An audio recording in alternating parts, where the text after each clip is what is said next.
Teruslah berkarya tanpa menghina dan jadilah berharga tanpa menyakiti rasa. Gapailah seluruh tujuanmu yang manis dan maafkanlah dia yang selalu berkomentar sinis. Assalamualaikum warahmatullahi wabarakatuh. Ahlan wa sahlan di channel Keluarga Bun Ai. Keluarga yang bercita-cita selalu bersama sampai surga. Amin amin ya robbal alamin. Hai tim gajian tanggal 25. Wow, deg-degan ya, dikit lagi dompetmu akan seindah taman-taman bunga alias kembali penuh. Gimana? Tanggal 22 anggarannya masih aman atau udah menunggu gajian 3 hari rasanya 3 tahun nih? Emang kayak gitu ya, kalau ditunggu-tunggu biasanya akan terasa lebih lama. Nah, untuk hari ini Bun Ai mau ngebahas tentang perbedaan antara dana darurat, dana tak terduga, dan juga sinking fund. Ini banyak banget yang DM Bun Ai, emang beda-beda ya? Setahu aku tuh nabung cuma yang menyisakan uang, seperti itu ya. Sebenarnya sih ya bener juga, emang nabung tuh kayak cuma nyisain uang aja.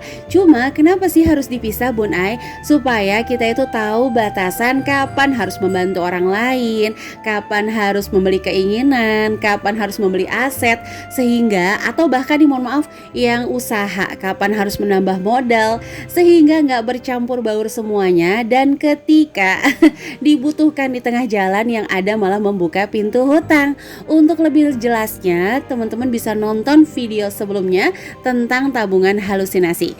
Nah, kalau untuk hari ini Bun Ai mau ngebahas bedanya aja antara si dana darurat, dana tak terduga, dan sinking fund. Sebelumnya Bun Ai disclaimer dulu bahwa Bun Ai bukan seorang pakar keuangan, hanya ibu rumah tangga biasa. Jadi teman-teman di sini bisa banget berbeda. Oke, tanpa berlama-lama langsung kita masuk ke poin pertama, yaitu dana darurat. Dana darurat ini adalah tabungan yang disiapkan untuk kondisi yang betul-betul tidak diprediksi, teman-teman. Nah, beda perkara nih. Kalau teman-teman biasanya habis gajian terus nyiapin dana darurat, dipakai kondangan, dipakai patungan, dipakai sumbangan. Itu benar nggak sih Bun Ai? Nah, kita bahas ya. Jadi dana darurat itu biasanya ada targetnya. Jika sudah sampai udah berhenti nabungnya. Contoh nih, teman-teman yang mau nyiapin dana darurat sama seperti pakar keuangan, yaitu di 12 kali kebutuhan pokok untuk yang sudah menikah dan punya anak. Kalau udah sampai ke nominal tersebut ya udahan nabung ya.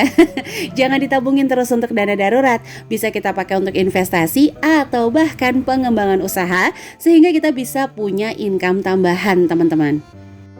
Itu dari targetnya ya. Jadi kalau untuk dana darurat itu sebenarnya kalau bisa nggak keluar masuk di setiap bulan. Jangan menyisakan dana darurat 500.000 tapi keluar 300.000.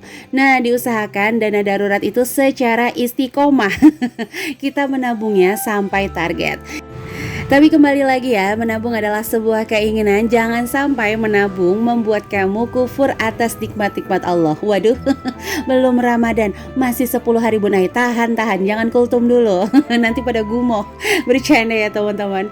Oke, lanjuti. Jadi di dana darurat ini kita itu berharap gitu dananya nggak digunain. Jadi kalau dana darurat ini sempat terpakai, kita tuh ada rasa sedih banget karena ada kondisi di mana yang kita tidak diprediksi. Contoh, suami di PHK, atau ada anggota keluarga yang sakit, atau mungkin mohon maaf bencana alam. Jadi dana darurat ini wajib punya dalam status apapun, baik udah menikah, belum menikah, single parent, ini wajib punya ya untuk si dana darurat. Nah, jadi udah mulai nih kebayang nih sama teman-teman ya, dana darurat tuh kayak apa sih? Harus punya target dulu. Contoh mau punya dana darurat 10 juta. Nah, bikin target ya. Kalau udah 10 juta kita bisa alokasikan ke investasi atau modal usaha. Ya, kalau ngomongin dana darurat, dana tak terduga, sinking fund, ya agak-agak mirip sedekah, infak, dan zakat. Semuanya itu bernilai kebaikan tapi memiliki komposisi yang berbeda-beda. Oke, karena hari ini ngebahasnya tentang tabungan ini, jadi Bunda nggak ngebahas tentang sedekah, zakat, dan infak ya. Oke, lanjut nih. Kita bahas yang kedua adalah si dana tak terduga. Nah, sebelumnya Bunda ingatin dulu kalau dana darurat menurut pakar keuangan itu single besarnya 6 kali dari kebutuhan pokok untuk bertahan hidup.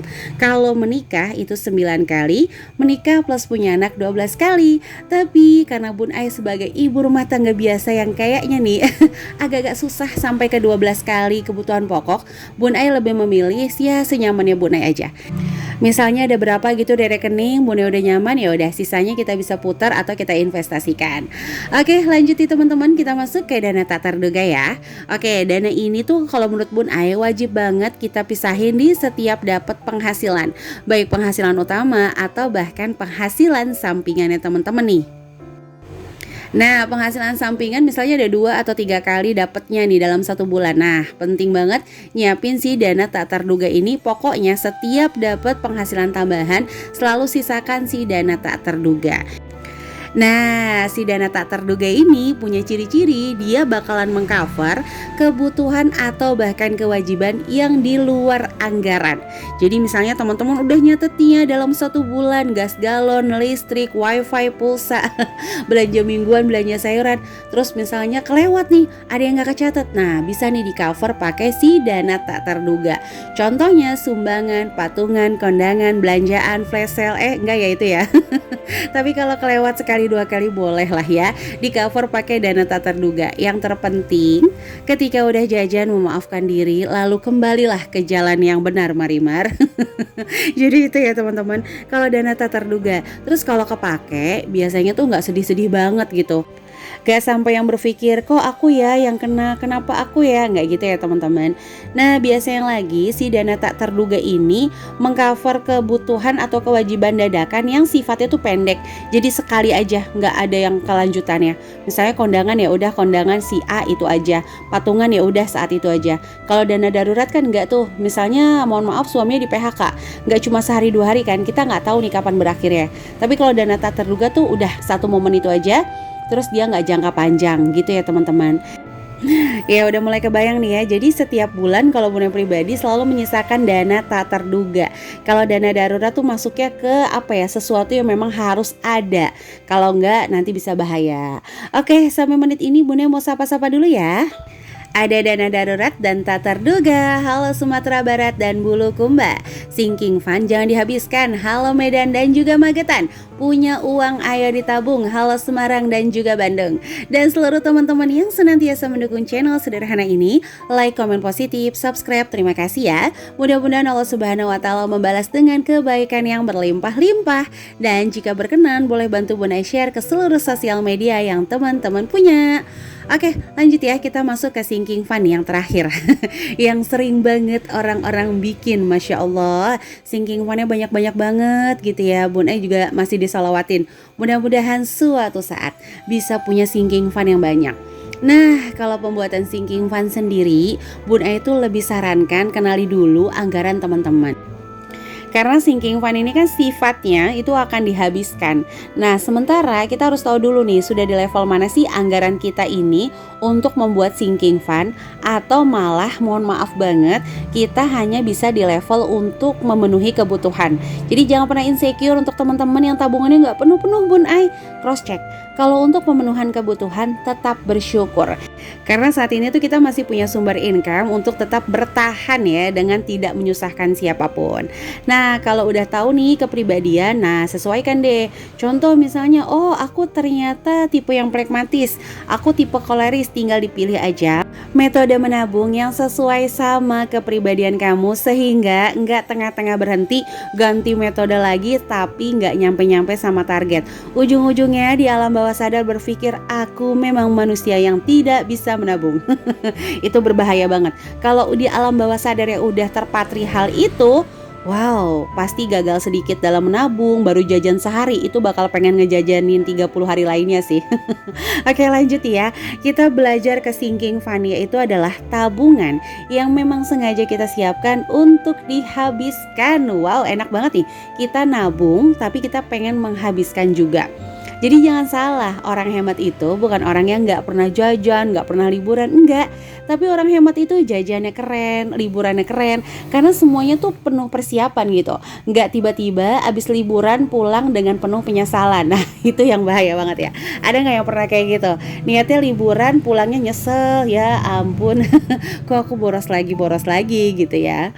Oke teman-teman, langsung nih masuk ke sinking fund. Sinking fund ini karena sifatnya dihabiskan, jadi menurut Bun itu jangkanya lebih lebih pendek ya, dan gak besar jumlahnya. Nah yang kedua adalah bisa untuk self reward, misalnya mau skincare, liburan, beli gamis, home decor dan sebagainya. Nah itu juga bisa untuk keinginan. Tapi kalau Bun Ai pribadi, sarannya bagi pemula sinking fund jangan banyak-banyak. Ya misalnya 3, tapi dari 3 itu ada tapinya lagi. 2, kalau bisa bentuknya itu lebih nggak gampang habis. Contoh, aku sinking fundnya tuh logam mulia dan tabungan berjangka misalnya. Nah yang satunya lagi tuh bebas, misalnya mau gamis, mau tas baru, mau sepatu baru itu boleh. Nah targetnya ditentukan sendiri biasanya kalau sinking fund. Kalau dana darurat kan ada tuh ya, kenyamanannya berapa, dana tak terduga semampunya. Nah kalau sinking fund kita yang bikin targetnya sendiri. Buat beli gamis 200.000 misalnya, buat beli tas 500.000, wow mahal banget ya. Atau murah, mahal murah masalah rasa sih ya. Oke jadi itu. Nah sinking fund ini biasanya sifatnya tidak mendesak. Nah jadi kalau sinking fund tuh nggak yang harus buru-buru. Oke aku beli gamis pokoknya dalam 1 bulan ini aku harus menyisakan 100.000 untuk beli gamis. Nah itu enggak. Makanya Bun Ai nggak sarankan mengisi sinking fund yang sifatnya keinginan di awal gajian. Jadi lebih baik kalau gajian itu masuk ke dana darurat, terus siapkan dana tak terduga. Nanti deh di akhir bulan kita lihat sisa anggaran yang mana bisa masuk langsung ke sinking fund ya teman-teman. Tapi ingat ya pokoknya pemula kalau bisa jangan banyak-banyak sinking fund-nya. Soalnya kan kalau pemula itu kayak menumbuhkan rasa dulu nih. Rasa bersahabat dengan menabung. Sehingga Bun Ai berharap kalian tuh bisa selalu achieve target.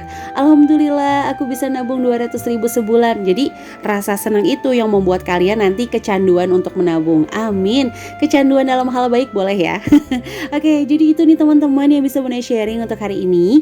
Mudah-mudahan ada sedikit inspirasi. Mohon maaf banget kalau banyak kata-kata yang salah dan mungkin kita berbeda pendapat, nggak apa-apa ya. Yang terpenting adalah tetap satu hati, semangat melek finansial untuk para ibu-ibu di luar sana. Semangat ya semuanya para ibu ya untuk melek finansial gitu di tahun 2022 ini. Karena kita itu adalah poros anak mau dibawa kemana nih. Jangan sampai kejadian saling harap. Kita berharap suami udah mempersiapkan, suami berharap kitanya kecukupan, jadi saling harap. Yang kasihan siapa nanti anak-anak kita ke depannya. Oke, jadi itu aja yang bisa Bun Ai sharing untuk hari ini. Terima kasih yang sudah menyaksikan dari awal sampai akhir. Jangan lupa komentar supaya Bun Ai lebih bersemangat lagi untuk membuat video-video terbaru. Kalau punya pengen materi dibuatin apa gitu, boleh tulis langsung ya di kolom komentar. Sampai jumpa lagi di video-video Bun Ai selanjutnya. Kurang lebihnya mohon maaf. Wassalamualaikum warahmatullahi wabarakatuh.